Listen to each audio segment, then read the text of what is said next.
What's going on, guys? Welcome back to my channel. Today's video is new release review where I give you my thoughts and opinions about some of the most recent brand new releases. Are they worth your time? But most importantly, are they worth your money? So the first movie I'm starting off with is actually my favorite film from last year. It recently received a physical media release this past Tuesday, and I was so excited to finally have it in my hands with a very nice slipcover on it, I might add. And that is Poor Things.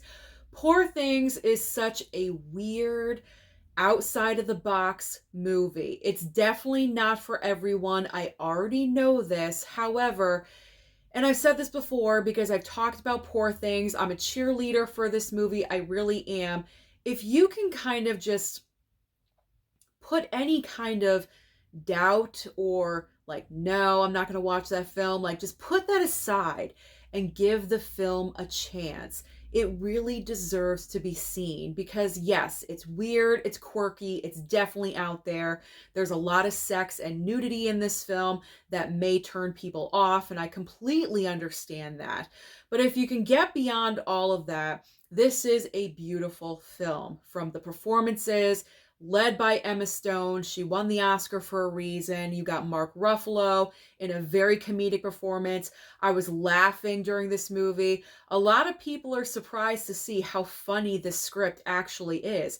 It's a funny movie. Emma Stone, the way she delivers her lines sometimes, I was cracking up. Willem Dafoe, always consistent with his performances. I mean, he's kind of in that category of he could read the telephone book at this point and get nominated for an Oscar. I mean, he's just so good in everything that he does. But the script is well done. The score is amazing. The production design is beautiful. The costumes are beautiful. This movie is absolutely gorgeous. Yes, it is weird. And I know this, I realize that. But I wish people would kind of just put the doubt off to the side and try to watch it. So with Poor Things, you don't necessarily have to pick up the physical media. If you are curious about the film, but you don't want to pick it up and you want to try it, you can stream it currently on Hulu. And if you do enjoy the film, then pick up the physical media. But at least try it and give it a chance. Hey, it's my favorite film last year for a reason, okay? And I don't really steer you guys wrong. At least I hope I don't. So give Poor Things a chance if you have not already. You won't regret it. At least I hope not. If I love it, I'm hoping you're going to love it too. Okay, let's move on next to another weird situation we have here. Dream Scenario with Nicolas Cage. Now, this is also currently streaming on Max. So again, if you're kind of thinking about watching this movie, but you don't want to go all in and pick up the physical media, you can stream this. So this is a very interesting plot line because you have Nicolas Cage, who I love and adore. You guys already know this. He gives a fantastic, amazing performance, one of his best in a really long time in this movie. It's all about this guy. I think he is a college professor. He's a tenured professor.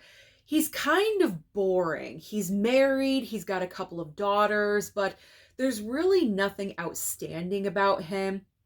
He's very plain. And all of a sudden, out of nowhere, everyone he knows and everyone around him starts having dreams about him. And then he becomes like this viral sensation and everyone knows about him. They know his name, they know where he lives, and he's like an overnight celebrity.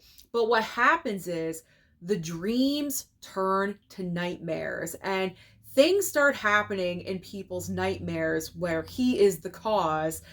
And it turns from, wow, we love you, to get away from us. And he's kind of ostracized. Is that the right word? He's like pushed off to the side. Nothing to do with him. You know, we don't want him around anymore.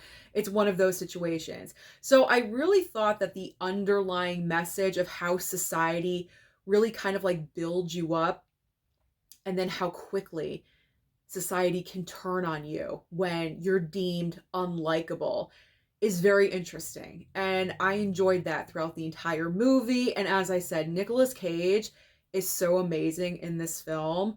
I mean, I wanted him to win an award after I saw this. Now I understand why he was nominated for a Golden Globe for this performance, because it was just so good. Just so good. So I highly recommend that you pick this up. It is an A24 title, so if you do collect A24, you need this for your collections. But like I said, if you're kind of on the fence about it, you're thinking about it, stream it. Give it a chance. Stream it on Max. And if you love it, pick up the physical. Okay. So now the next movie. All right, this one's kind of rough. A Creature Was Stirring. Now, this movie I watched yesterday, and I'm just going to be honest and upfront about it. I was kind of in and out of sleep, just a little bit. I was it was like early evening when I watched this, and I kind of fell asleep, I would say, past halfway, almost to the end. But the basic concept of this movie, it's a creature feature, as you guys can see, obviously creatures in the title. But the basic concept of what's happening in this film, it's a Christmas film, by the way. Although I wish in this movie they would have like leaned more into the holiday, because I don't really think they did that. I would have wanted more, is what I'm saying. So, don't hold back. If we want Christmas horror, go all the way with it. So you have a mom and a daughter in this house, and there's a gigantic blizzard happening. The mom is a nurse, and so she takes care of her daughter. Her daughter has this condition, and we're not really sure what this condition is, but we know it's affected by temperature. Like the mom, who's the nurse, is trying to keep her daughter's temperature within a certain range. Otherwise, stuff happens. I'm not trying to reveal anything, because if you haven't seen it, I don't want to really spoil it for you if you're interested in seeing it. Then you have these two people, brother and sister, which was really weird, because at first I thought they were a couple, because that's the vibe they kind of gave off. And then they revealed that they were siblings, and I was like, okay, so they're siblings. One of the siblings is Scout Taylor Compton. I can never say her name correctly. She is Rob Zombie's Laurie Strode in the Halloween movies. I actually thought she was pretty decent in this film, because in some of her past movies, I haven't really cared for her. And I absolutely hated her version of Laurie in Halloween 2 from Rob Zombie. I just thought she was not sympathetic and not my final girl. I didn't care for her at all. So I actually thought she was pretty decent in the film. But I feel like the main problem with the movie, besides the fact that, like, I kind of fell asleep during it. Well, hold on, I'm getting ahead of myself. So, okay, the siblings, they break into their house because it's the only house that's around. The blizzard is happening. They're going to freeze to death if they don't find shelter. So they kind of just break in. I don't know why they didn't just, like, knock on the door, and like see if they could stay, explain their situation, one of those. But they just like broke into the house. It leads into kind of an action sequence, so that's why they did it. But like, it really wasn't necessary. You know what I'm saying? So the siblings here end up spending the night with mom and daughter, and the mom is trying to hide the medical condition her daughter has from these two strangers, and things happen. That's it. Things happen. This creature appears, and I don't really want to say anything else, because like I said, I don't want to spoil it for you, but I feel like this movie had a lot of great potential, and unfortunately it just did not rise to the occasion, because I feel like, I don't know, I feel like with the writing or the directing, was it directed by the same person and written by the same person? It might have been. I don't know. I feel like it just it was very ambitious. It wanted to be something like this great big movie with a twist and this and that, and it just didn't come full circle. I guess it just didn't meet up with what it was supposed to be. I don't know. It seemed like kind of overly complicated at some points. Now, granted, yes, I said I fell asleep, but I woke up, I woke up. So I was kind of a little bit bored for like maybe 15 minutes, and I shut my eyes and I woke back up for the ending. I'm not really sure if like those 15 minutes that I was asleep, I missed something extremely important. You know what I'm saying? Maybe I did. I don't know. I probably this is one of those movies I feel like you're going to have to rewatch to really understand and really get it. You know what I'm saying? It's one of those. So as of right now, I would say this is probably a regret for the brand new year. I didn't need to buy this movie. The reason why I did was because it's a Christmas horror film and we don't have we have a few of them, but I feel like we need more, and because of that, that's the reason why I picked it up. I'm like, hey, Christmas horror, creature feature, sounds great. Well, it wasn't. You know, like it wasn't all that I wanted it to be, I guess. So you don't need this. You don't absolutely need this. I think you can stream it somewhere or, you know, buy it off of Amazon or whatever you want. You don't need the physical copy. You don't need it. You don't need to watch the movie, but if you want to, I recommend to stream it. You don't have to pick up the Blu-ray. Save your $14.99, whatever I paid for that. Did you get all that? It was kind of long-winded and I went in a circle, but I think I made it home and I put the car in the garage. You get what I'm saying? Okay. Let's move on. Let's move on to, now the next couple of movies are not brand new films, but these are brand new releases with steelbooks, so I figure I'd talk about them. And one of them I have not seen, so I might as well discuss. Now the first movie is Anaconda, and this is definitely not a brand new film, but the steelbook is brand new. It is a Walmart exclusive if you guys are interested in picking these up. There we go. We got J-Lo and creepy ass John. I hate Jon Voight in this film so much. He's so creepy and so weird. The look on his face in the entire movie is like this like creepy scowl that he does. Like he's looking J-Lo up and down throughout the entire film. It's so creepy. Oh my gosh, it's horrible. So I've only watched this movie one time prior and I hated it. I was like, that's an awful film. It is just so bad. And it is. It's a bad movie. This is a bad movie. But you know what? It lands into the category of so bad that it's kind of good. That's where I fall with this movie after watching it for a second time, because I already knew what was going to happen. I prepared myself mentally and I was like, you know what? I can embrace this. I can accept this movie for what it is. I mean, do you think J-Lo honestly made this film and she was like, yep, that's the best of my career? No, absolutely not. She made the film because she was trying to be a star. This is very, very early on in her career, as you guys can see. No plastic surgery yet, or none of that's going on with J-Lo yet. And I mean, you know what? It is what it is. It is a cheesy, fun film. So I recommend you pick this up if you enjoy movies like that. If you enjoy films that are so bad, it's a little bit good, then pick up Anaconda. Or if you are a steelbook collector, you may want to pick it up just for the steelbook, because it's kind of the reason why I did, I gotta be honest.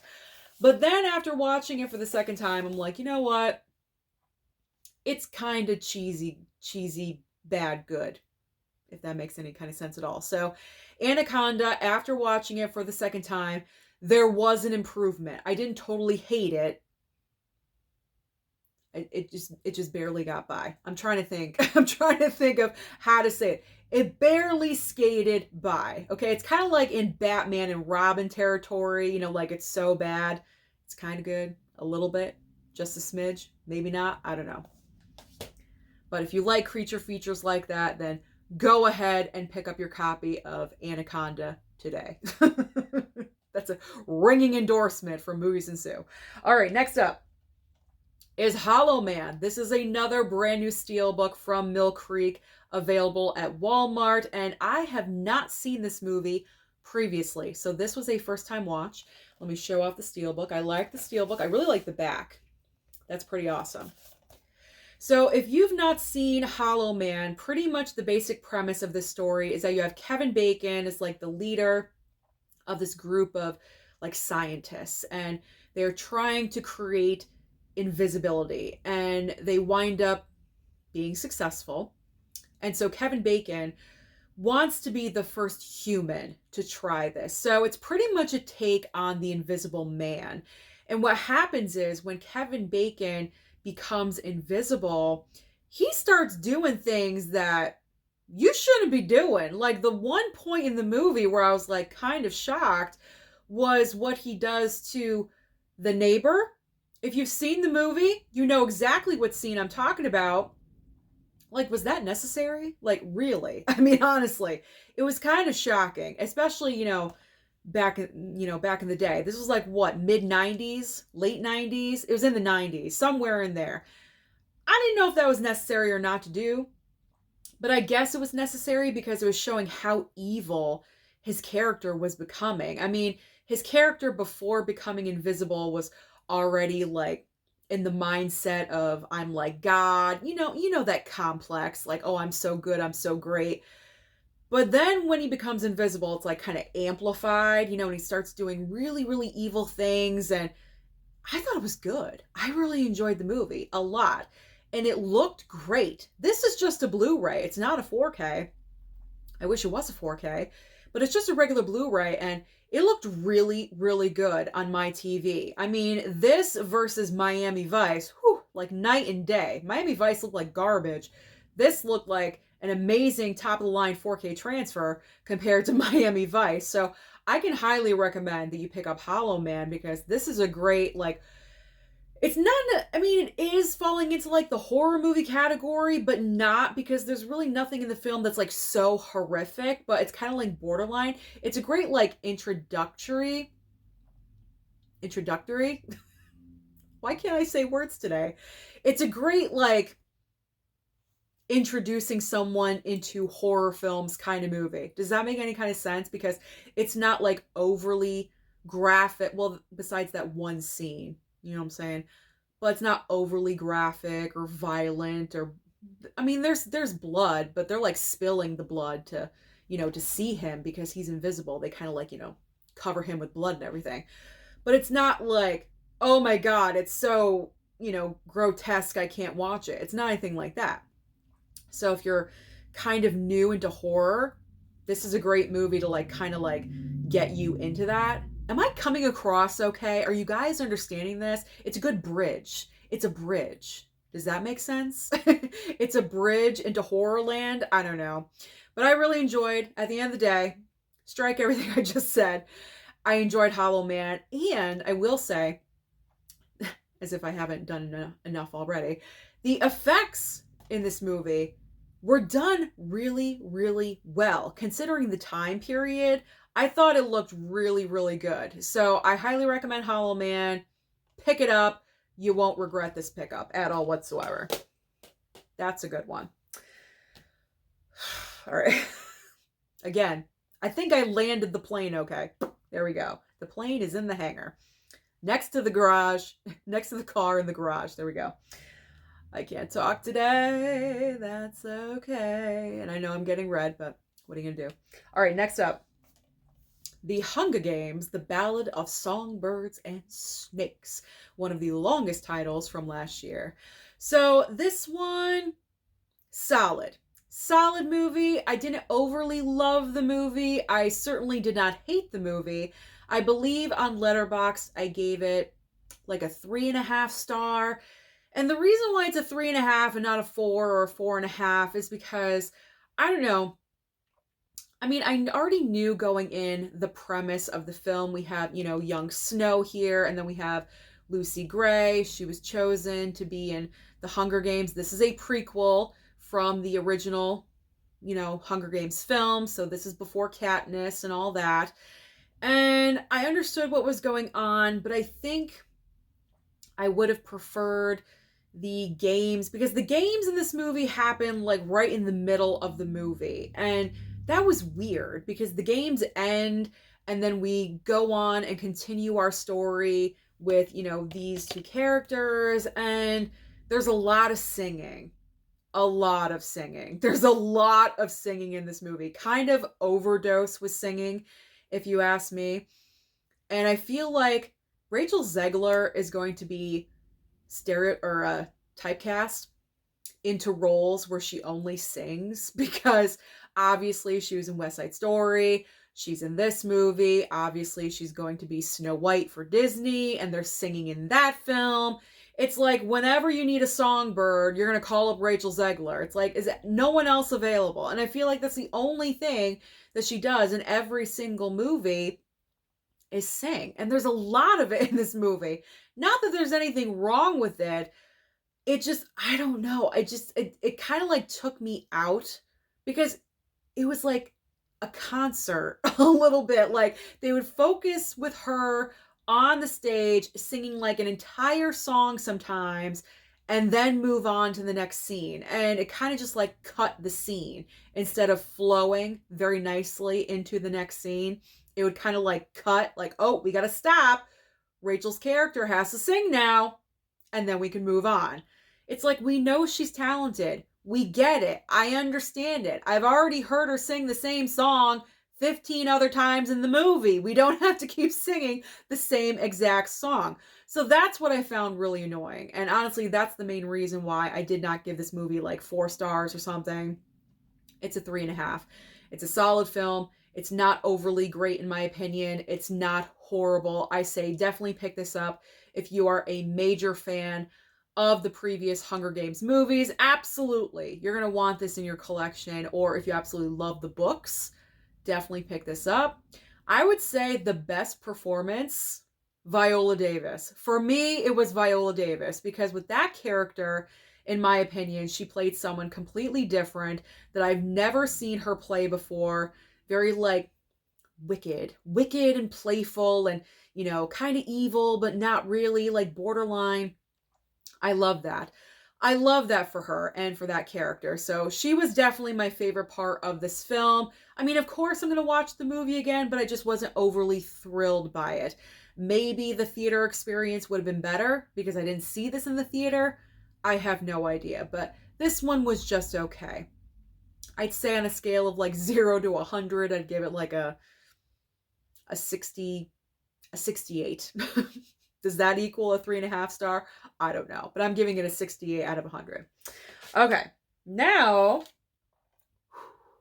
who is Darkman? Darkman. Speaking of cheese factor, we have Darkman. This was directed by Sam Raimi, right? I should already know this. Does it say it anywhere? Probably not.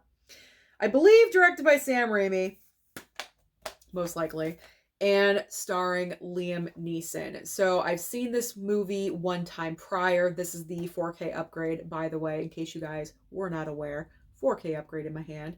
So I'd seen the movie one time previously, and it's so cheesy. That is the key word here. Darkman is cheesy. It's a cheesy film, but it's cheesy fun, and you can enjoy it. And this was the same exact experience that I had the previous time that I watched it.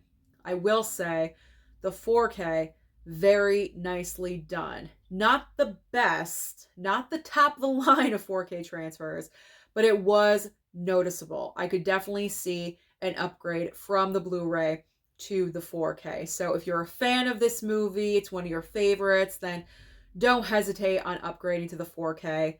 I can give you the stamp of approval. This is a good 4K transfer, so maybe wait for it to go on sale. I don't know, but definitely put it on your future pickup list. So, I mean, there's really nothing else to say about it.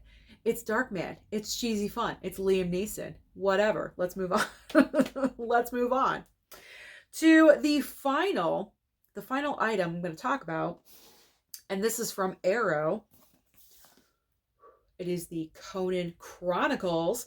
We have Conan the Barbarian and Conan the Destroyer, both on 4K in this nice little box set. So to show you really quickly, said box, Arrow, all about quality. I said this before and I'll say it again. We got like a little book. Is this like the history of Conan? I don't know. We got nice pictures going on in here because I never showed this off, but we got words. So obviously something to read in here. I'm so obvious. We got words in here. Words and pictures. There we go. So that's awesome. Not one, but 2 posters. Obviously one for each movie. And then we have both said films. This is a Barbarian right here. And there is Destroyer. There we go. So this was a first time watch for me as well. Both movies. What? Susan, I'm shocked. Well, don't be. I haven't seen anything in my life. So, yes, these were both a first time watch for me. I gotta say, 4K transfers for both. So good. Arrow or whoever did the 4K transfer, amazing 4K transfer for both of these. You could see the sweat on Arnold's face, like the beads of sweat. If you can see that little minute of a detail, you know the 4K transfer was very nicely done. So do not question picking this up based on the 4K transfer, because I'm telling you right now, you won't regret it, because these both looked amazing. So as far as the movies go, starting off with Barbarian here. So Barbarian, I enjoyed both. I will say, I enjoyed both. You know what? There's like bits and pieces that I liked and disliked about both. I mean, with Barbarian, it's kind of like the tale as old as time. I'm not talking about Beauty and the Beast. I'm talking about a young boy losing his entire family and his village to James Earl Jones, who is like this snake man. And trust me, when I say snake man, that applies to the end of the movie. So, you know, James Earl Jones attacks his entire family and I almost said his tribe, his village. No one's left except for him, maybe a couple other kids, and that's it. So he's like taken away from his family. There's no one there. And he grows up and he wants revenge. That's the tale as old as time, revenge. So that's pretty much what this movie is all about, getting revenge and, you know, just going on a road trip, you know, just walking around. There's literally nothing. It's just sand and desert and Conan the Barbarian. There's nothing. There's like maybe one tree and that's it. There's a lot of nudity in this movie as well. Boobs for days. And there's like a full-on sex scene with Arnold's character of Conan and a witch, which is like crazy. It's like crazy, out of control. Mama Blu-ray and I were laughing our butts off because the entire situation was just so awkward and so weird. First of all, we're watching, you know, a full-on sex scene like it's rhymes with corn, you know what I'm saying?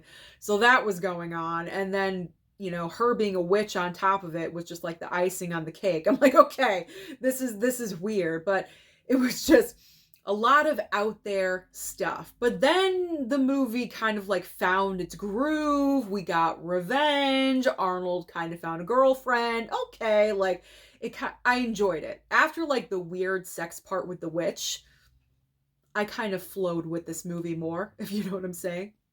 I'm describing this really weird, but if you're an Arnold fan, you've probably already seen this movie and you already know. You know what I'm referring to.